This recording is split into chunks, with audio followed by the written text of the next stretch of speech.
Welcome back. So the next video that I'm going to take you through is about a certain muscle in the body. And this is probably one of the muscles that can cause the most issues with people's hips, with people's backs, and it can be an absolute nightmare. So in yoga, this muscle is often known as the soul of the body. So maybe you've heard it before and you know, and maybe not. And we're going to be talking about the psoas. So it is actually spelled P-S-O-A-S, the psoas muscle. And, you know, often when we get clients that come in and they've got backache and they've got back problems, usually it's because of sitting down too much. And it can... It took me a long time to wrap my head around the anatomy of this, because obviously when people have a sore back, they think of the back muscles, maybe the muscles around there. But actually, the interesting thing about this muscle is that it's attached to the front of the thigh bones, like at the top over here. So you get two psoas, they're on either side of the lower back, and they attach to these lower parts of the vertebra. But I really want you to understand to learn about this muscle, because often in class we might be doing something with the hips and then people are like, well, how's that helping my back or something? So this muscle attaches to the lower part of the vertebra over there, and it comes through the front of the pelvis over here, and then it attaches to the front of the thigh bone. So often, so if you were doing any movements with circular like leg circles, you might have this funny click or a snap happening across the hip there, or across the pubic bone. And it's actually this muscle flicking across some of these bones over here. Sometimes you can even have it a little bit at the back, but you're not causing any damage as long as there's no pain. It's just sometimes it's the apprehension that it's going to happen. But it's usually the psoas. And there's another muscle that also gets involved with this. But so at the moment, I'm just talking about the psoas major, the big one. So what happens when we sit? Now, I'm going to speak in layman's terms. So if you're a Pilates teacher or a yoga teacher or an anatomy guru, you're going to say, what a load of crap.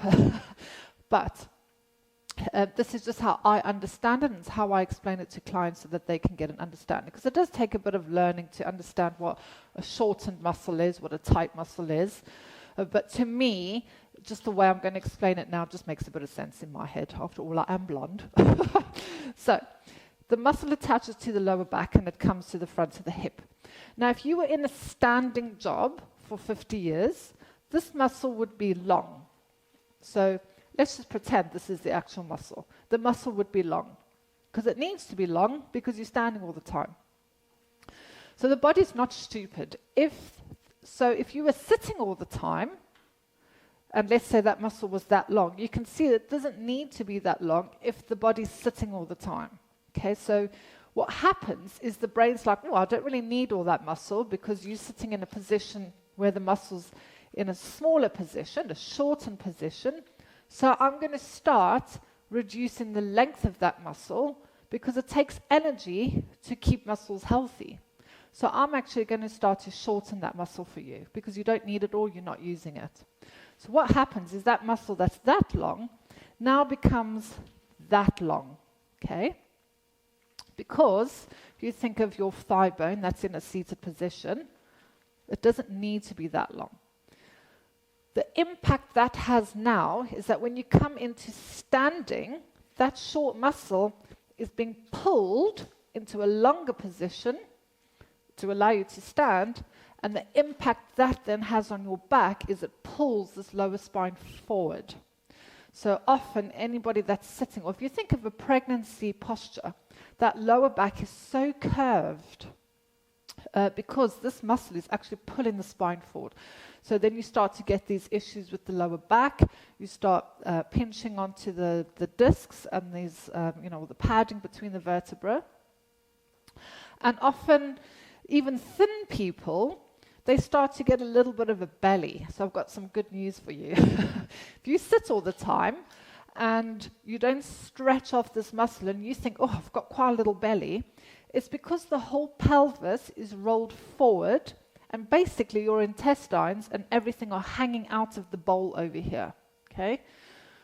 So what happens is all you need to do, and it's going to feel very, very strange until your body adapts to it, is you need to tilt the pelvis back a little bit, like bring your pubic bone up a little bit. So you might then feel, the proprioceptors in your brain might feel that you're actually slouching, but if you had to look in a mirror, you would be straight. And then you find that, oh, my intestines are gone, and all of a sudden you've got a flat belly. So that's a bonus. But so this can cause a lot of issues in people's body. It's a very hard muscle to stretch. You can do a psoas release with a therapist, and giving you a heads up, it can be excruciatingly sore.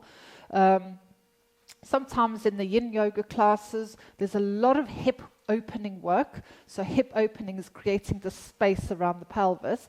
And I have had many a time people start crying in a yin yoga class. Not so much a normal yoga class, but a yin yoga class. Purely because, so as I mentioned earlier, some people refer to the psoas as the soul of the body. Growing up through your life, maybe you've lost a pet when you were small, maybe you lost a doll when you were small. So I don't want you to think of trauma as something terrible that's happened. Trauma to a 5-year-old could be losing their doll, okay? We store trauma inside of our body. So what happens when you're depressed, when you've got issues? You don't see someone depressed standing with this really open posture. You see them, they closed up.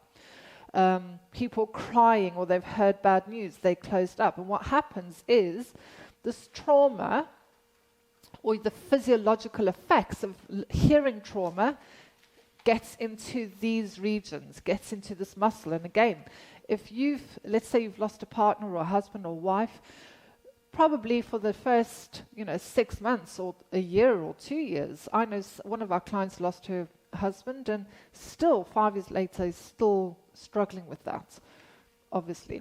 And if you think of that someone's going to be in that position for all that time, that trauma gets stored in the muscles, okay? So then when it comes to doing your yoga class, all of a sudden we're stretching and we're playing around with this muscle, the trauma has to come out somehow, and crying is just one of those ways. And some people don't even know why they're crying. It's just like, all of a sudden there's this rush of tears coming out of their eyes.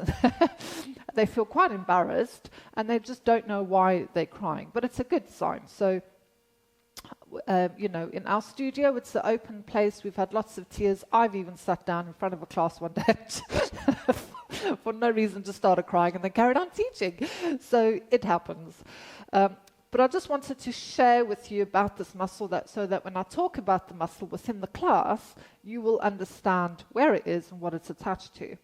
So sometimes when we do front-lying work and the legs are closer together, it can cause a lot of discomfort in the lower back, and often people want to come out of the position. So providing you haven't got any medical conditions in your spine, like you haven't got sciatica or you haven't got a diagnosed issue with your back, often it's because the psoas is pulling and it's causing that discomfort, which is actually what we're after when it comes to trying to stretch off the psoas muscle. Like I said, it's not very comfortable, but in order to be able to get your pelvis back into the right position and to reduce the backache, it's a really, really good exercise, any front-lying stuff like a sphinx or a cobra. And there's ways that we can adjust the leg position to make it a little bit more comfortable, but ultimately we're after that discomfort. So if you're lying on your front and your elbows are underneath your shoulders and like you're lying on the beach reading a book, some people can get very uncomfortable lower backs.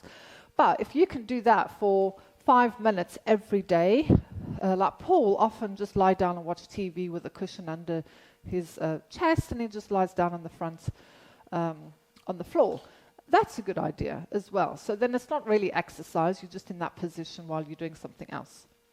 So that is just a little bit of information about the psoas. Like I said, it's a horrible muscle to release. A therapist would have to put their fingers right in there and dig in, and it's like Paul will sometimes do that on my right side, and I do want to cry. very, very painful. And there are some stretches that you can do. But like I said, sometimes people don't understand why we're working in this region to try and help the lower back, and it's because of this muscle. So that is the story about the psoas. And of course, I will mention the psoas through the classes, so now you have an idea what it is.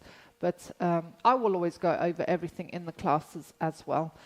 Because my aim is not just to give you Pilates and yoga classes, it's actually to educate you about your body so that you know how to do things better to suit you, or maybe there's things in the outside world that are causing you issues, and you can start to realize what those things are, maybe stop them or change how you do them. Ultimately, my intention through life is I'm very inspired by my mother. She's 88, she still teaches dancing. You know, she's getting on a bit now. You dare call her old, you will get a clip around the ear. But she's always moved, and you know, I would like to go into my old age moving for as long as I can and being able to do stuff that I really enjoy, like walking with the dogs, you know, going camping and stuff for as long as I can. So my classes are not about beasting yourself and being, you know, killing yourself. It's about moving and just staying as mobile, flexible and strong as we can. So that's it, and I'll see you soon. That was a bit of a waffle. Bye.